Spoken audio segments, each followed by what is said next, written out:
how many of you know what the Code of Academic Ethics is? How many of you went to FYE? How many of you have seen this booklet? How many of you signed the booklet? How many actually read the booklet? Okay, well, you should never sign anything without reading it, first of all. But we're going to go through this booklet today, all right? That's sort of what this whole presentation is. What is academic integrity? It's an international... Can I get a little bit more light? Just a little... Is that possible? A little more light. I can't see my notes.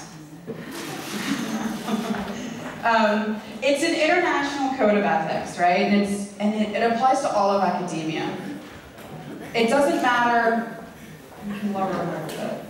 It doesn't matter where you go in the world, these principles are still going to apply, right? That they're not unique to AUC. And they're based on 5 principles, right? Honesty in your presentation of information, and the way in which it was gathered.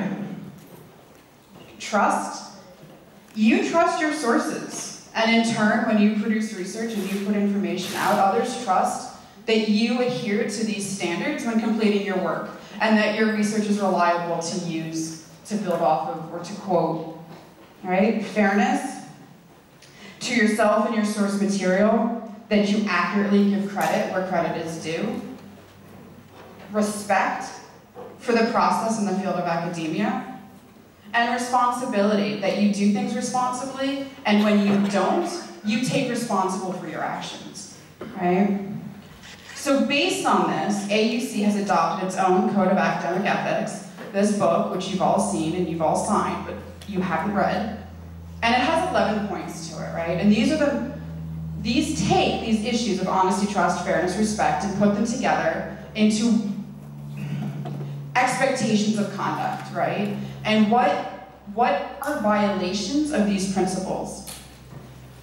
Cheating, plagiarism, fabrication, multiple submissions, obtaining an unfair advantage, unauthorized access, aiding and abetting, impersonation, threatening harm, misconduct, and copyright infringement. Now, we all know cheating is wrong, right? We've been taught that cheating is wrong from a really young age. Yet students still cheat, right? And there's really little sympathy when students cheat, because we all know it's wrong. So try not to cheat, right? But the biggest problem that we face here at AUC is plagiarism. It's the most common, right? And some students will say, but I didn't mean to. It wasn't intentional. Your intent is irrelevant.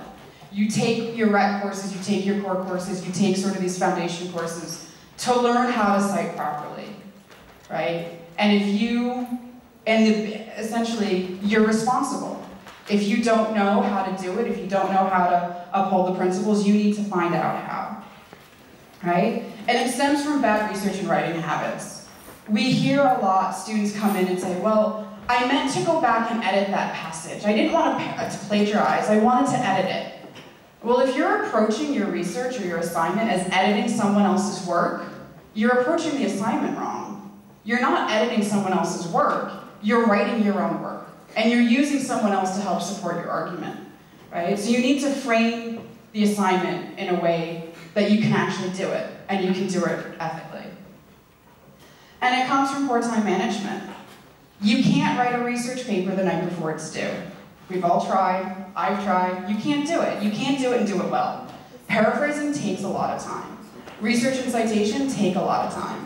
So if you're trying to do it the night before it's due, you're probably going to make mistakes. Maybe not intentionally. You might forget a citation, you might forget the quotation marks, you might paraphrase poorly, but it will happen, right? And sort of the best tip I can give to help avoid plagiarism is put your source material away.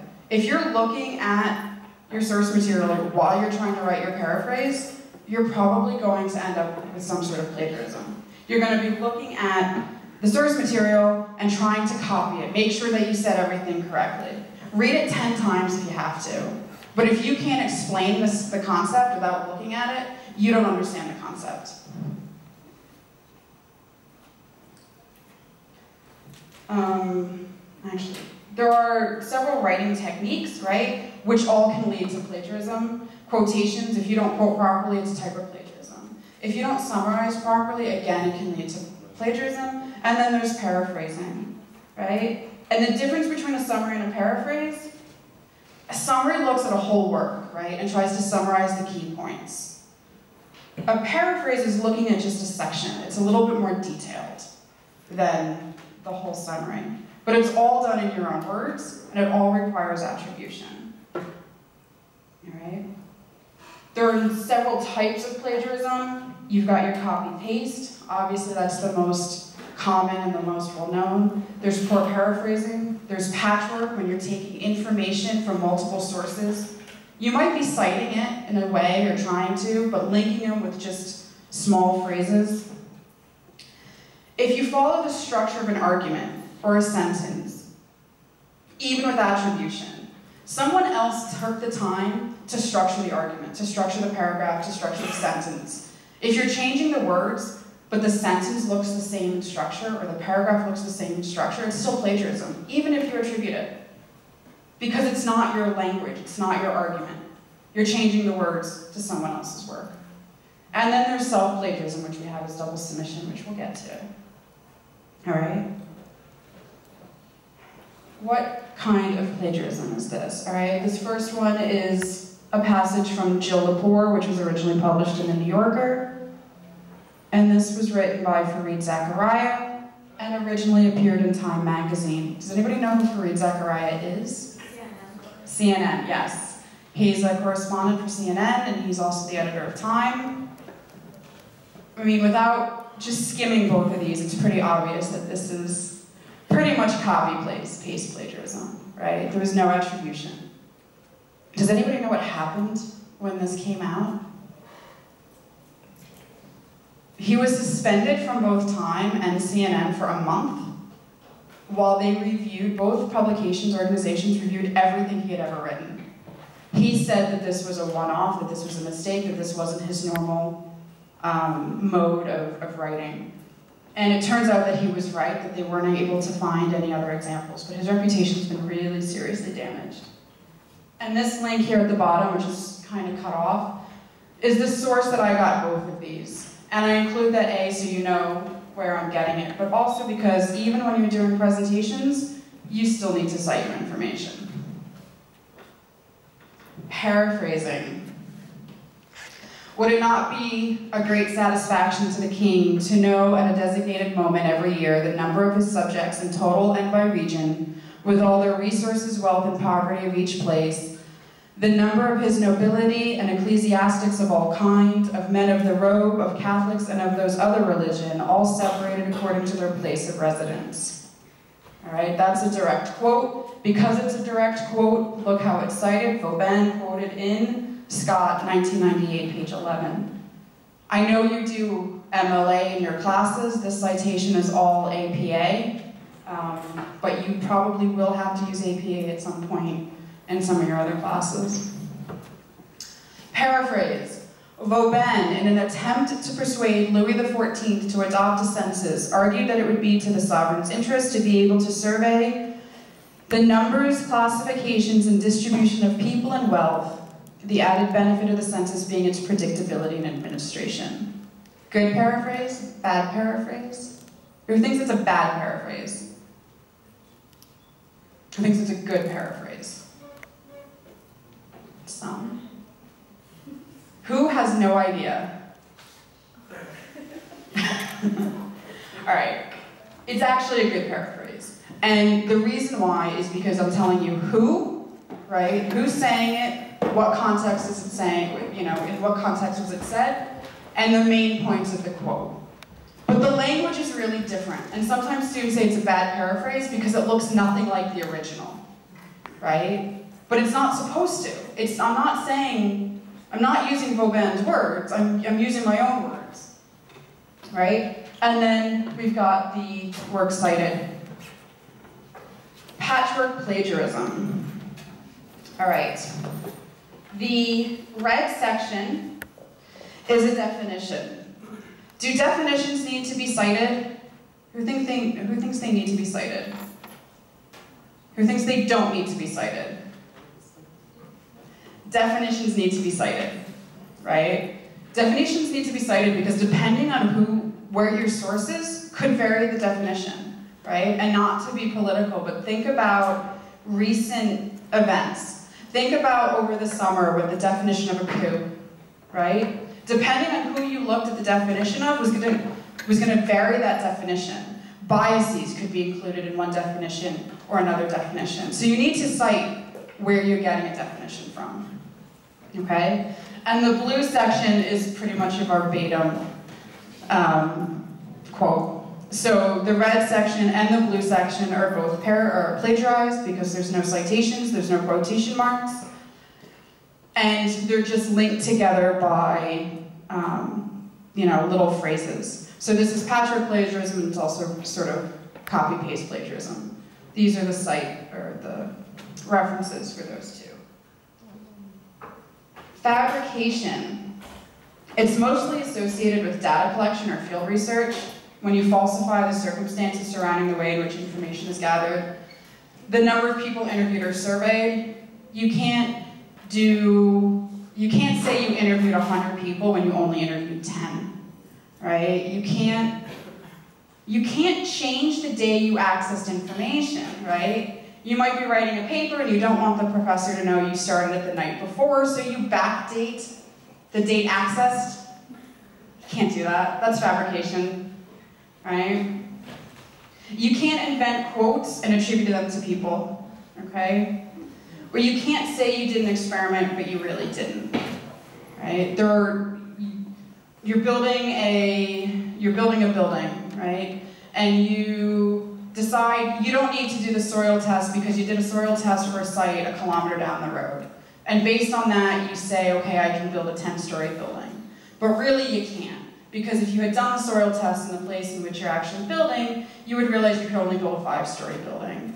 And guess what? The building collapses. And people die. I mean, there are real ramifications when you do this. And it also applies to forgery. Does anybody know what forgery is? Huh? Signing someone else's signature, right? Faking documentation. Multiple submissions. This is another really common one. You can't submit the same work in part or whole to different courses. And students always say, but it's my work. And the response is always going to be, it doesn't matter, right? You can't sell a house to 2 people and expect to get paid from both people. You can't submit work in one course, get credit for it, submit it in another course and expect to get credit for it, right? There are exceptions. If you have the permission of the instructor, right? Say you did a research project and a year and a half later there's been a breakthrough and new research has revealed that your entire premise was sort of off. So you go to the professor and you say, I'd like to use my literature review from this previous project and update it and change the presentation or the research to reflect the new information that's out there. It changed my whole premise. The professor may say yes. The professor may say no, I want you to go through the whole process again. But there are ways that it is sometimes acceptable, but you need the permission of the instructor. Okay. Unfair advantage. There's fair advantage and there's unfair advantage. Fair advantage is a professor giving a study session before an exam that's open to the entire class.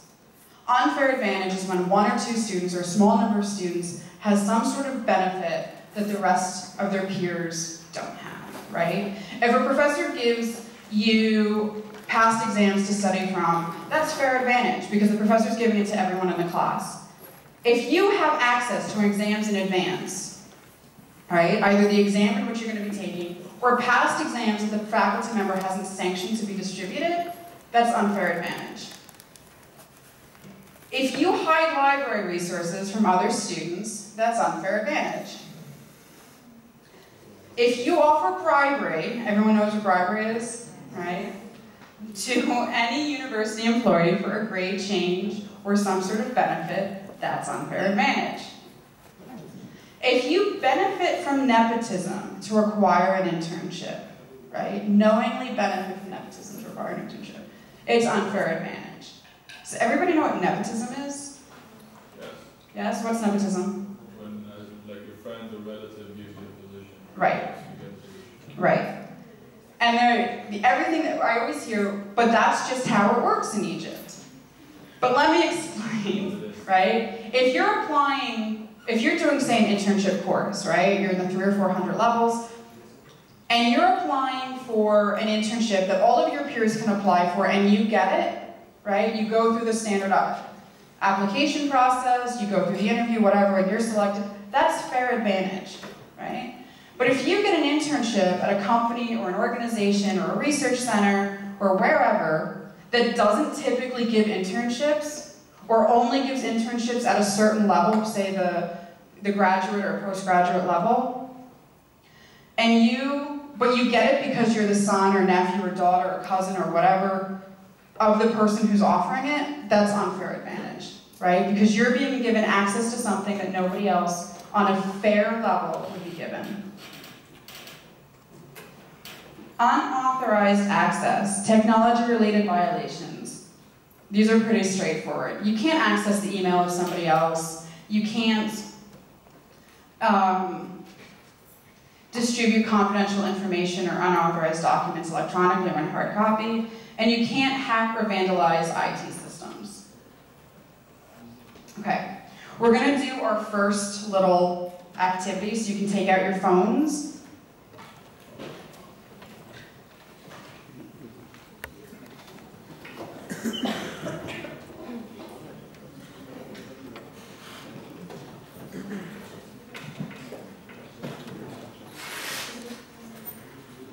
All right. If you need to log in again, it's room number 849183. It's listed up in the corner. Question. You don't have time to take a paper to the writing center, so you hire someone to edit your paper. They write large portions and move sections around. Is this a violation? And you can work together.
All right.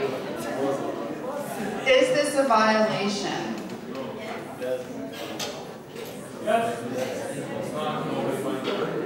It's not if nobody finds out. All right, well, you're correct. It is a violation. For the majority of you, it is a violation, and you knew that. All right?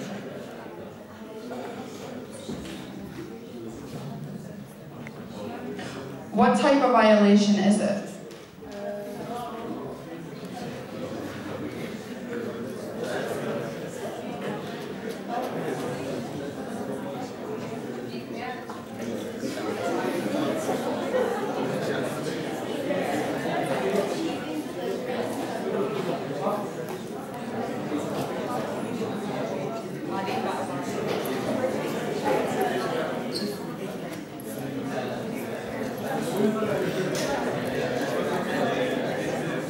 All right, I'll give you about 15 more seconds.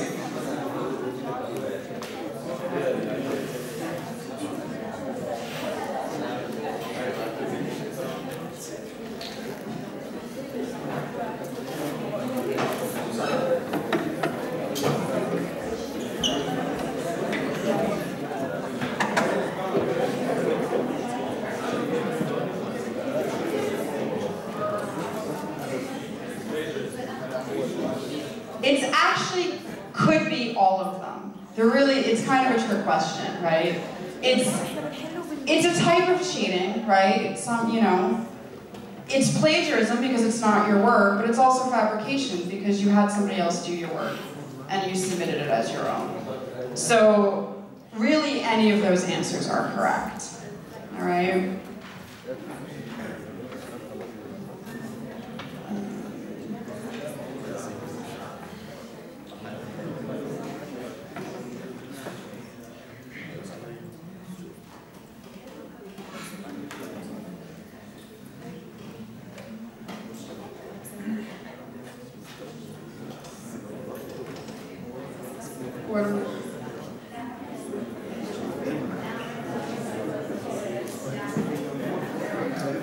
There we go. All right, aiding and abetting. You can't give another student your work, right? And I know we often hear, but he's my friend, she's my sister, she's my cousin, he's my best friend. You know, I couldn't say no. In my experience, you'll give your paper with the best of intentions and under promises that it will not be copied. And in 99.9% of the time, it's going to be copied, okay? Respect your work enough to protect it, okay?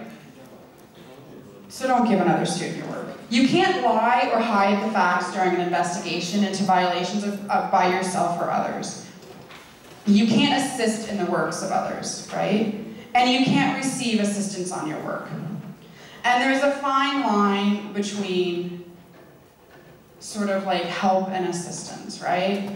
The Writing Center will help you to improve your writing, but they're not going to write your paper, as we've already established, right? They're not going to change the language, they're not going to move sections around, they're going to say this is unclear, I'm not sure what you meant here, this paraphrase isn't really a paraphrase, it's too close to the original, these citations aren't correct, right? But they're not going to change language, they're not going to restructure your paper. And they've made it really, really difficult for students to say, I couldn't get to the Writing Center. They do Skype conferences, you can submit papers online, you can go in person. So the I didn't have time excuse doesn't really work. But your friend comes to you and asks for your paper, right?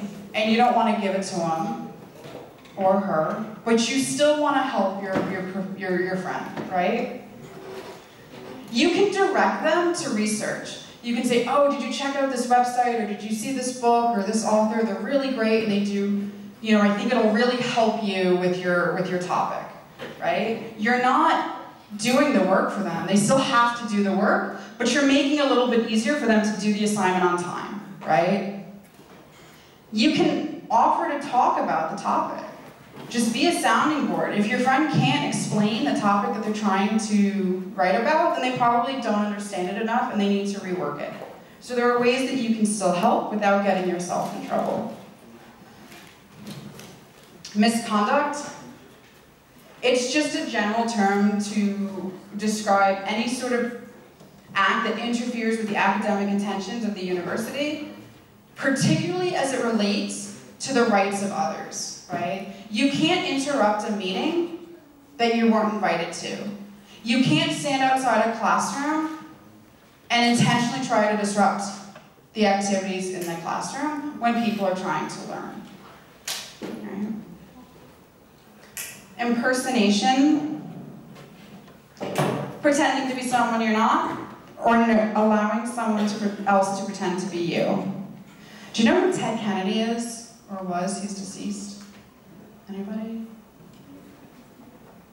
U.S. Senator, brother to former President JFK, John F. Kennedy.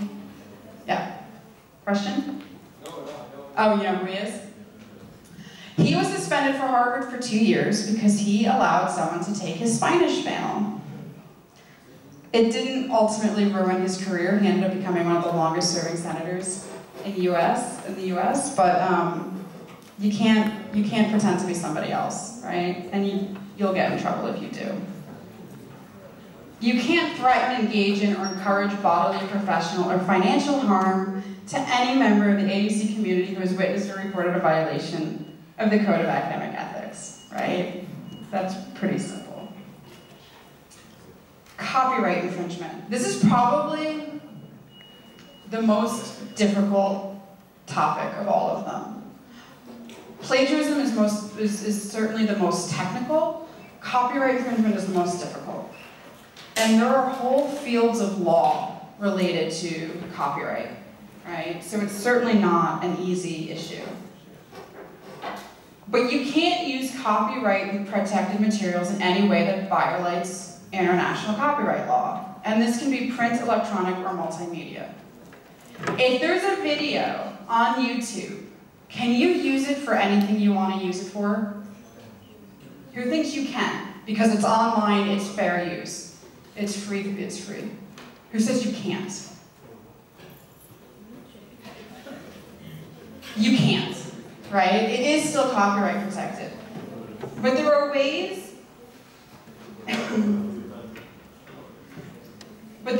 that you can search for multimedia content by copyright allowance, okay?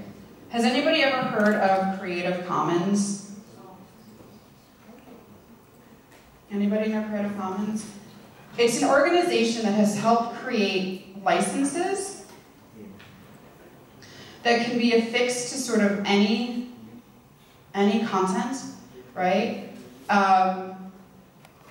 And if you have a blog, you can go and put a Creative Commons license on your blog. If you have a Flickr account, you can attribute and attach a Creative Commons license to your Flickr account photos, right? And they vary based on being really pretty liberal, that says you can do whatever you want to this work. You can change it, you can profit from it, you can alter it, you can do whatever. You just have to say who it's by. To really restrict it, which is you have to give credit to the person who created it. You can't change it in any way, and you can't profit from it. And in between, there's, you know, some more flexibility, right? The other really nice thing about this website is that you can find licensed content. So if we're going to do a search for the map of Egypt, and we're just going to go to Google, and we'll come up here to images.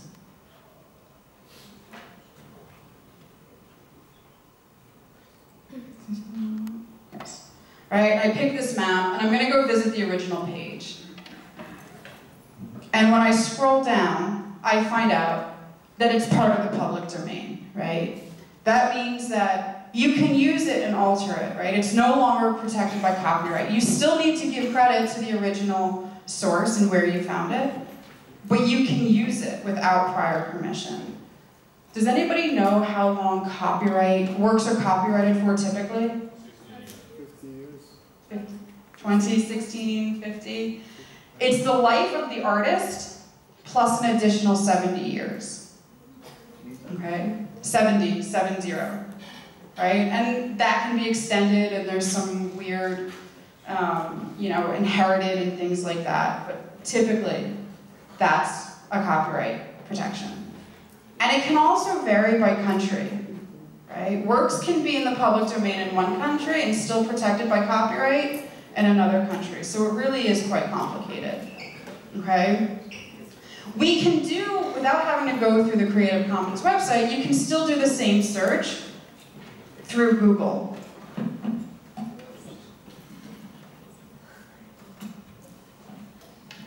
So you just search, go to images. Now we have a ton of new graphs here, maps here that we didn't have before, right? Go up to the gear, go to advanced search, scroll down and you're going to see usage rights, right? Now I'm not going to filter it. I'm going to filter it by the most liberal license. And that shrunk the available options quite significantly, right? So you can see that everything that was just eliminated were things that I should not be using without permission, right? And this here is the map that we had pulled up just a little bit ago. Can you put a logo on a group project, say you're doing a business report and you want to put the BlackBerry logo or the McDonald's logo, can you just affix any logo to any presentation? No, you can't. And if you pay attention to the signs at like these small little mobile shops. Oftentimes they're not even using the actual BlackBerry logo, right? BlackBerry will not even give its logo to stores that are selling its product, right? Because that's the whole image. That is their reputation, that is their identity, and they want to be able to protect it. So they're not going to allow just anybody to use it.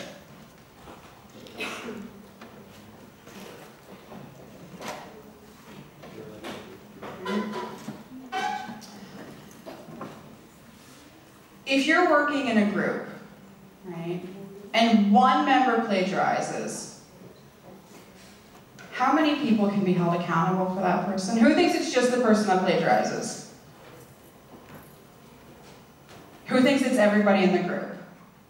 Yeah. It's, depending on the professor, it could be very much, it could be everyone in the group. But there are ways to protect yourself, right?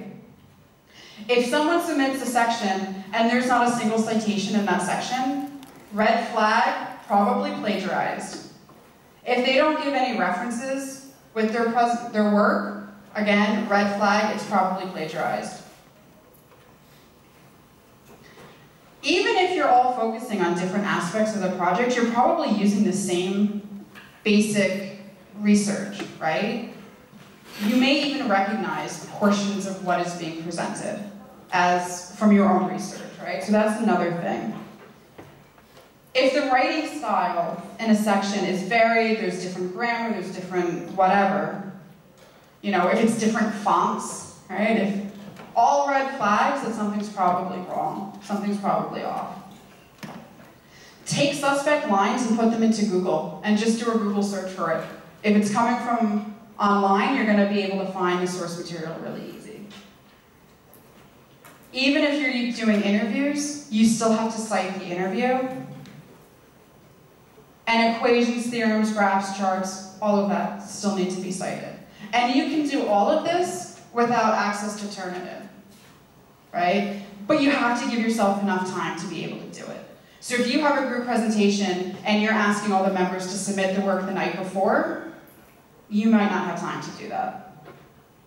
So you have to, this comes back to the time management that we were talking about earlier, right? And you have to just be really diligent about it. And this is kind of the first thing your professors look at too, right? When they're looking at a section, even if they're not using Turnitin, these are sort of the checklists that they go through in looking at papers. All right. We're gonna go back. Get your phones, your iPads. We've got a few more activities here.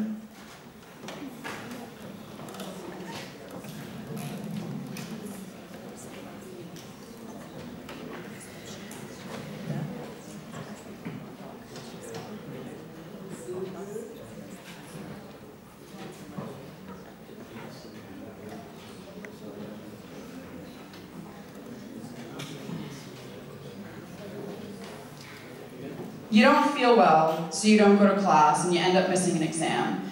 You tell the professor you were sick and they request a clinic note, but you don't go to the clinic, right? But your friend gives you one of theirs, and you put your name on it and submit it to the professor. Is this wrong?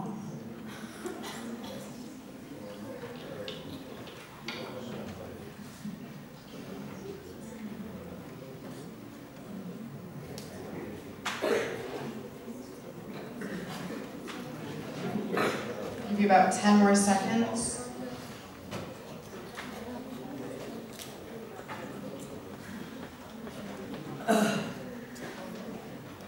Yes. Those who said yes, you would be correct. Why, someone who said no, why do you think it's not a violation? Anybody? No? Okay.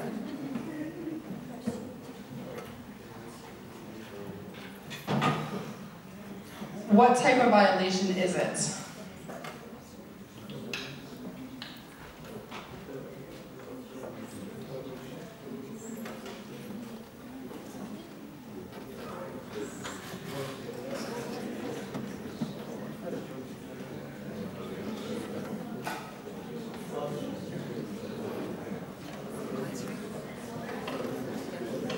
right, about 10 more seconds.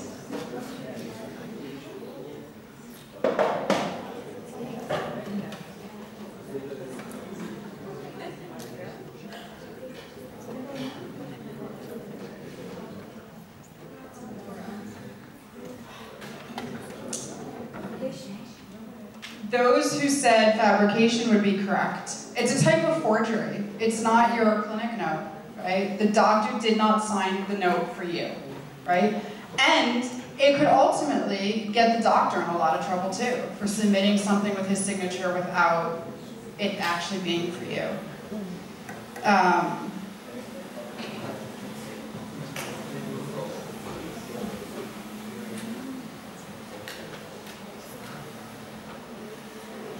Are you the only person who could be held accountable for this violation?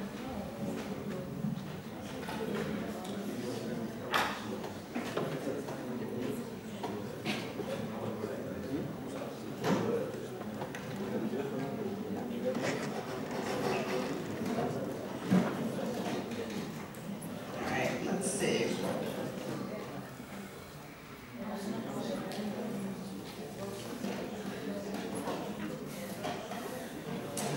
Correct.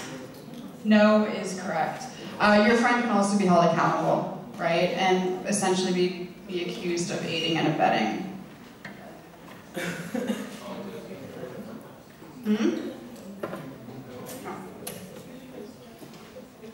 Okay. Keep the phones out. I've got another one here.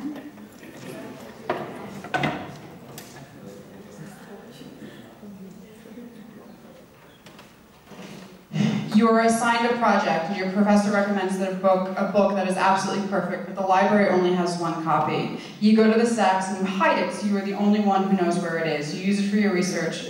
After the assignment is turned in, you return the book to its proper place. Is this wrong?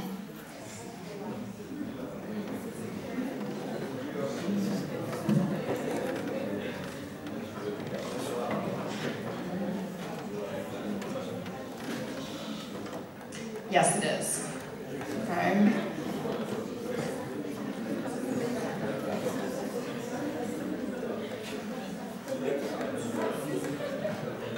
What type of violation is this?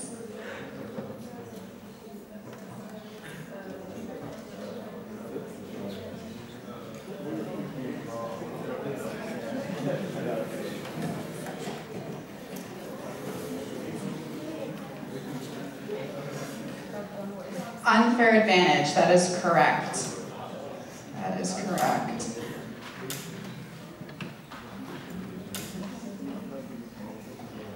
Can you be sanctioned? Does everybody know what sanction means? Yes.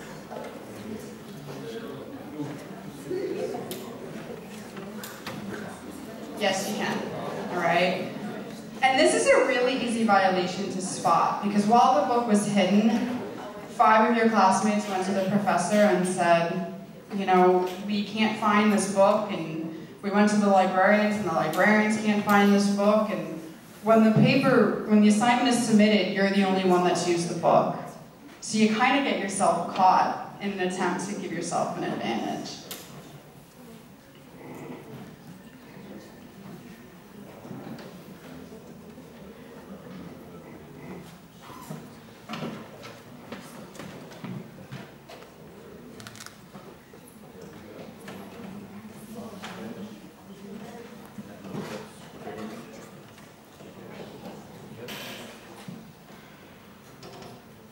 You receive a grade in a course that is not what you were hoping for. You go to the professor and you plead for a higher grade. You explain it will kill your GPA and will ruin your future.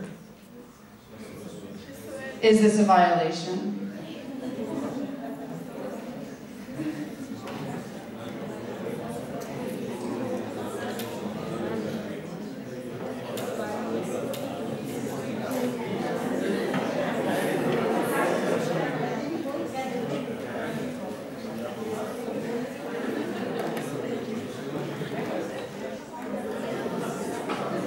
For the 32 of you that said it's not a violation, you would be wrong. It is in fact a violation. and we'll explain it in a minute.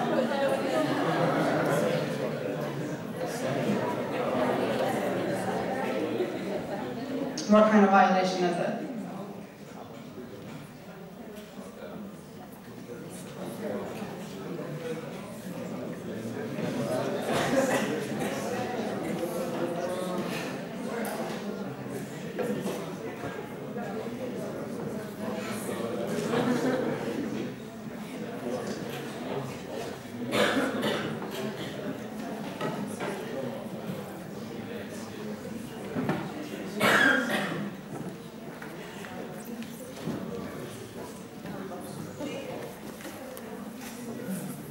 It's a type of unfair advantage. Depending on how you do it, it could also be a misconduct violation.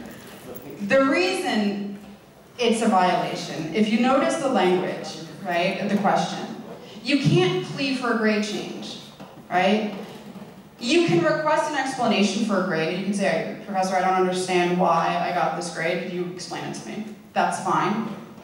You can even petition a grade if you have reason to petition the grade, but you have to have support. If you have, all A's on your assignments, right, and you have the returned assignments to show that you got all A's, and you still end up with a D in the course, you could conceivably write a petition and say, I don't understand why I got this grade. It doesn't coincide with the grades that I received in the course thus far.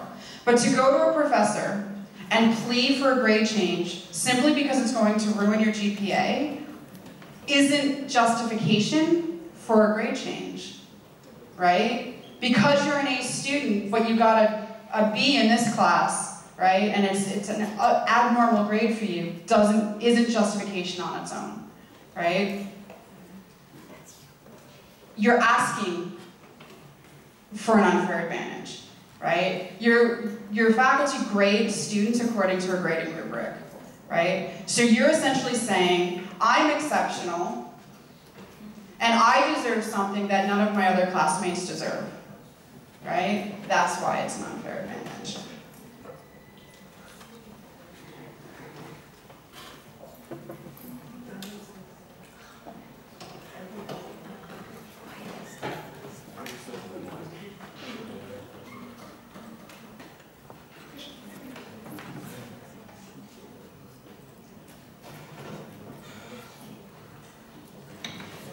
AUC has a ton of resources to try to help students achieve the A grades that they all desire, right? The Office of Student Support, they do workshops, they do one-on-one mentoring, they have a schedule. You can get it from the Office of Student Support, which is just over here by the clinic, by the post office.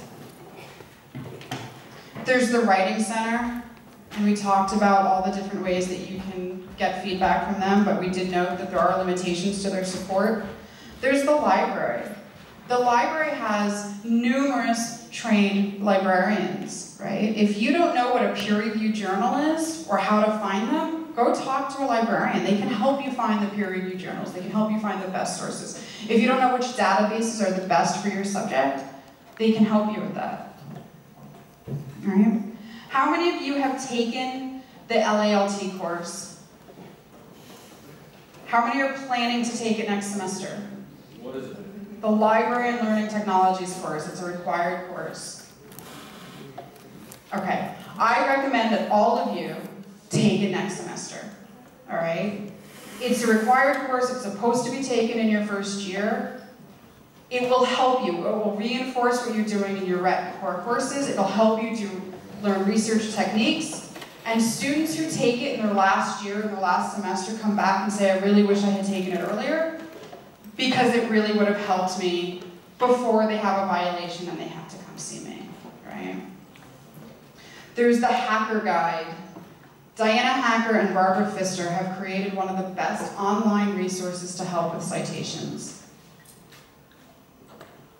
It will help with MLA, APA, Chicago, and CSE.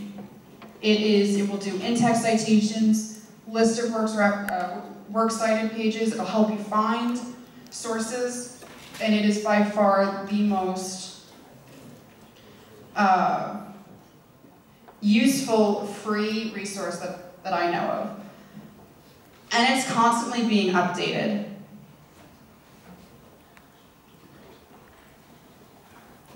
right? It'll tell you all these different ways of doing in-text citations for all of these different types of sources: emails, letters, personal interviews, photographs or maps, legal sources, historical documents, encyclopedias, as well as your books, journals, and everything else. Sacred texts. All right. Obviously, you all know Turnitin. RefWorks, Zotero, Mendeley, EasyBib, these are all sorts of help tools that can help with citations. Right? The Academic Integrity website, which we can show you.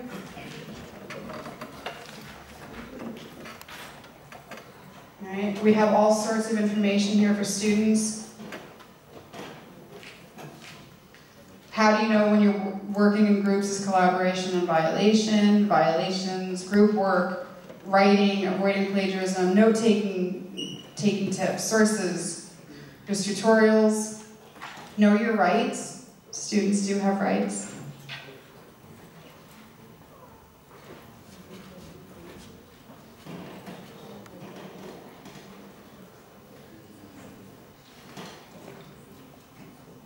Okay. We've got another little activity.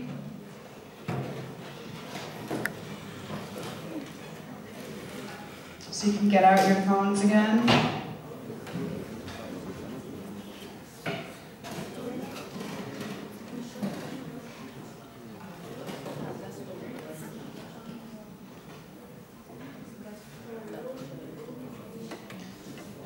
Is there a magic number of plagiarism or similarity on Turnitin that would not be considered plagiarism? If it's less than X percent, you're okay. So, what? 15%? 20?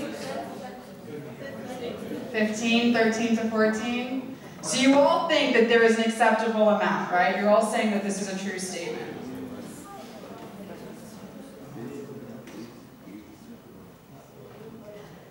There is no acceptable amount of plagiarism, right? You can't base it off a number. You can't quantify it. You could be doing a literary analysis paper, right, that has 30, 40% similarity, right? Because you're doing quotes and you're breaking it down and you're explaining it and you're doing whatever, right? But if it's properly cited, it's quoted, it's cited, right? It's the nature of the assignment. That's not plagiarism, right? But you could have one line in a 10-page paper, right? That's a theorem that some scientist has spent their entire life working on, right? To come up with that theorem. And that theorem's not cited. That's plagiarism.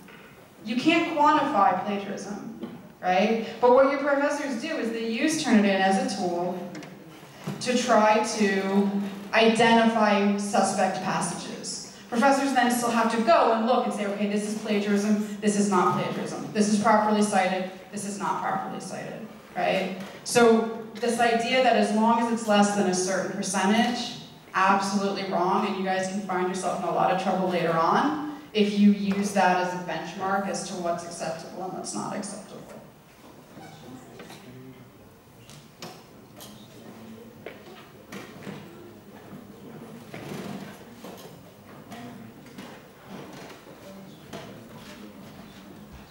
True or false? Citing, paraphrasing, and works citing pages are only required for RET and ECLT courses.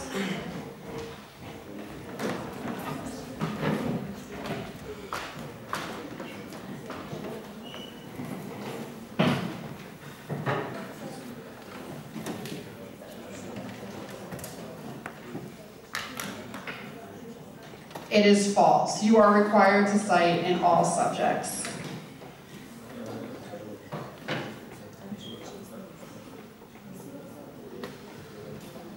There is no such thing as self-plagiarism since it is your own work. True or false?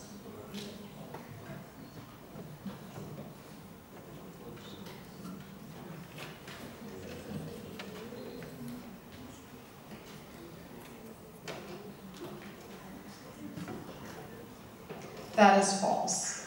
All right? Even if you're doing work, right? Remember we said that there was ways in which you could use portions of previous assignments and build off them and alter them. And you still need to cite that work that you did, right? And there are ways to cite unpublished documents, and the Hacker Guide can help with that. So this is false.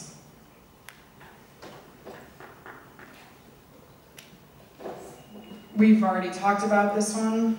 Let's go to the next one. If a professor doesn't tell you to cite, you don't have to.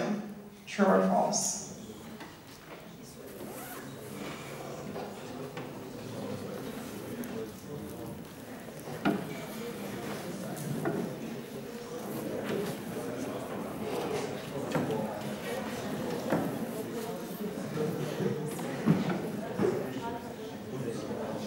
That is false.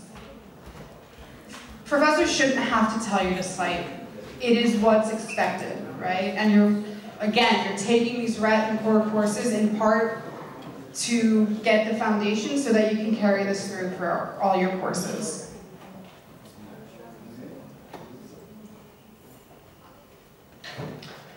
Unintentional plagiarism is not serious. True or false?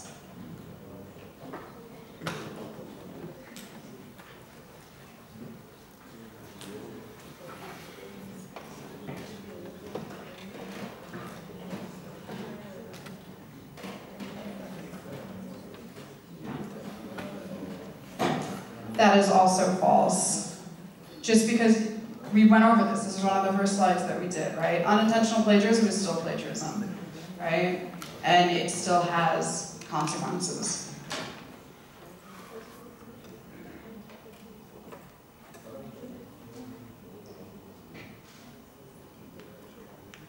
Graphs, photos, and visual aids must always be cited. True or false?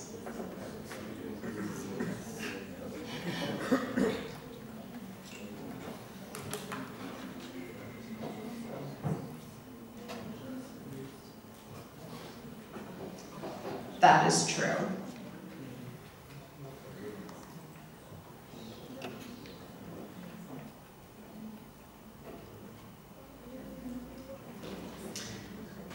Last question. If multimedia content is online, it is free to use without attribution. True or false?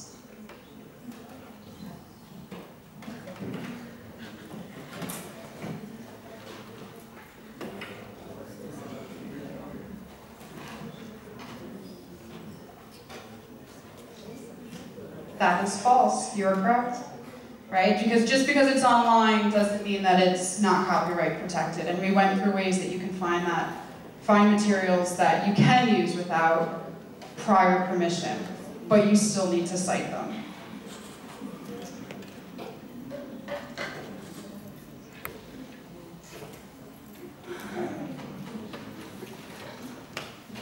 So we've gone through the code, right?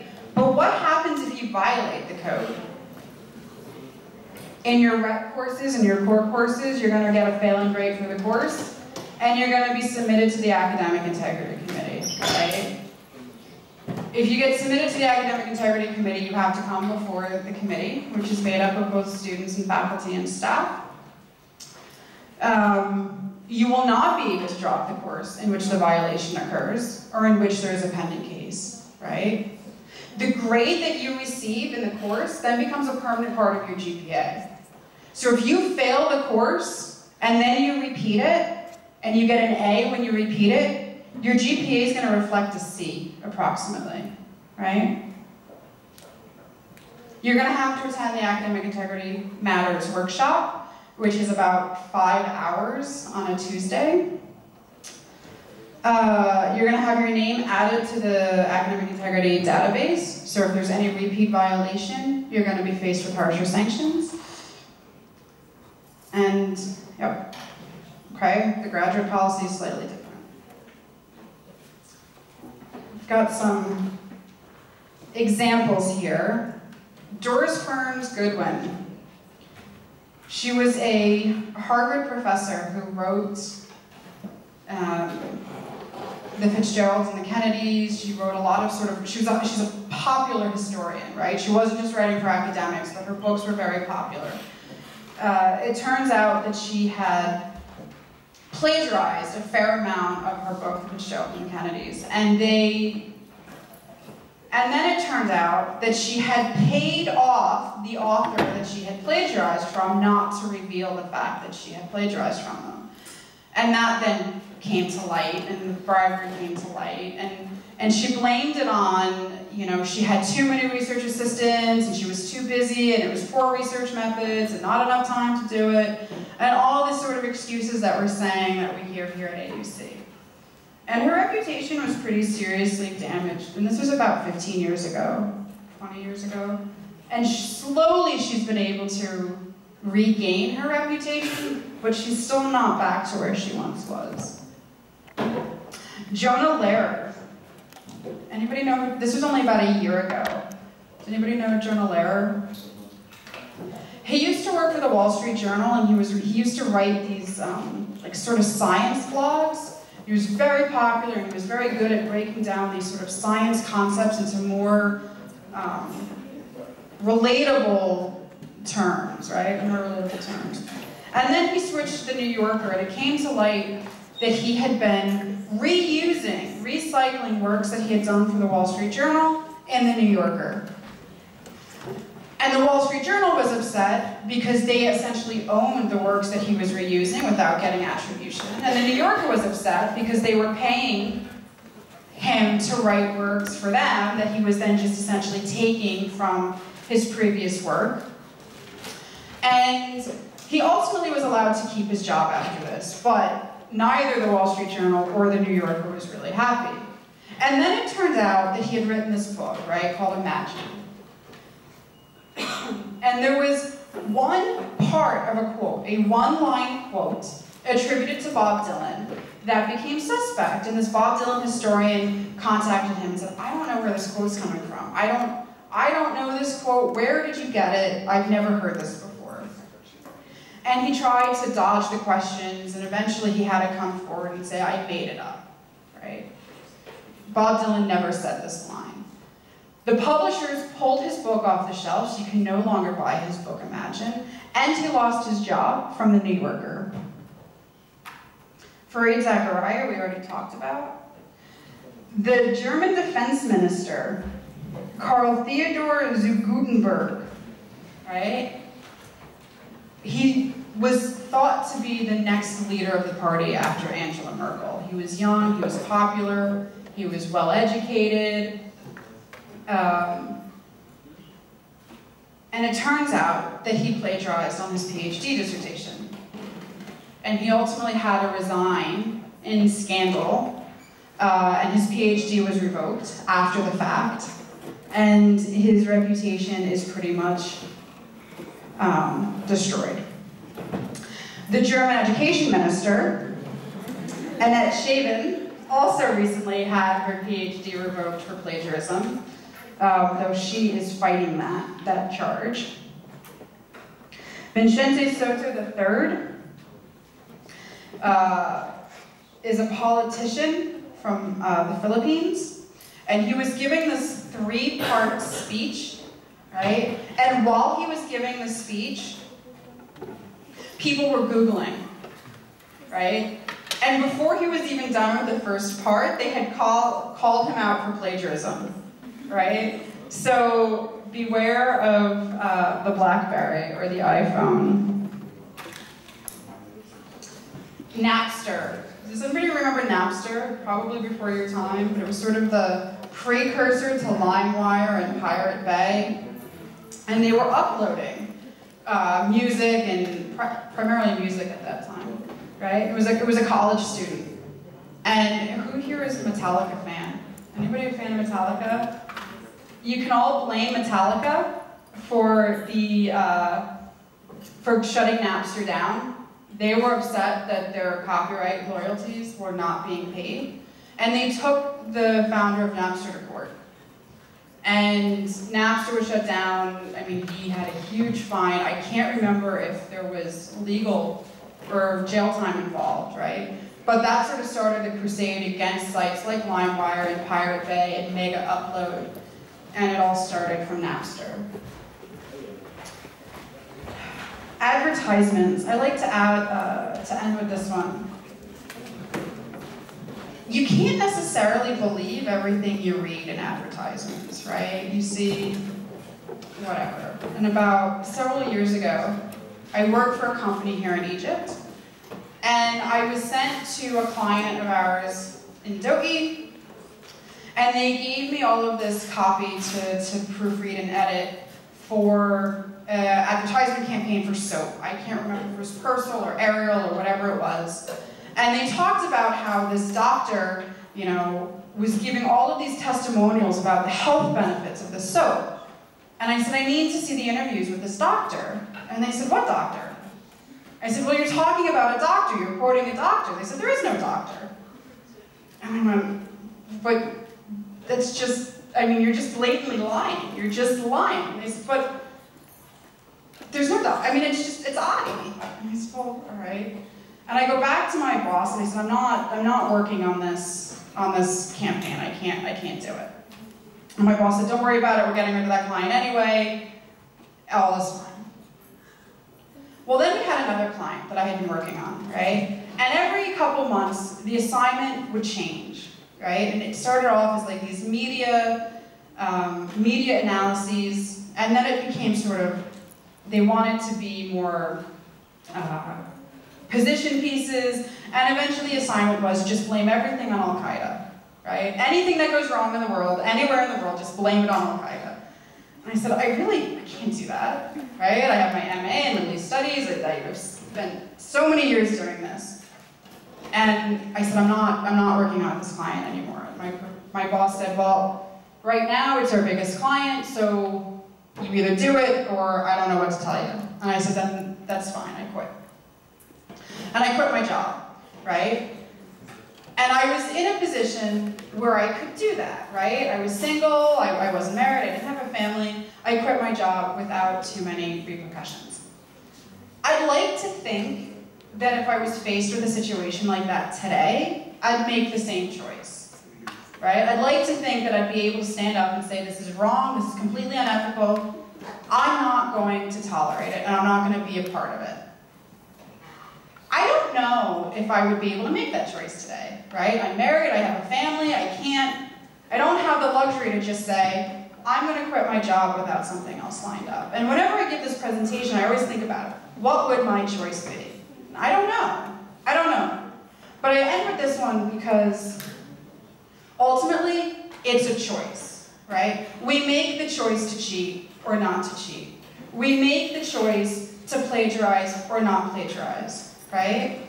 They're all choices. They're not necessarily easy choices, right? If you're like, well, maybe I can get this, maybe the professor won't notice, right? I don't really want the 0, right? We make the choices. But it's better to take the honest 0, right? Not turn the assignment in, take the honest 0, get a lower grade, and repeat the course, than to try to plagiarize, try to cheat, and then the grade becomes permanent, and then when you repeat it, your GPA is going to suffer more, right? But they're all choices. So just something to think about. And that is my presentation.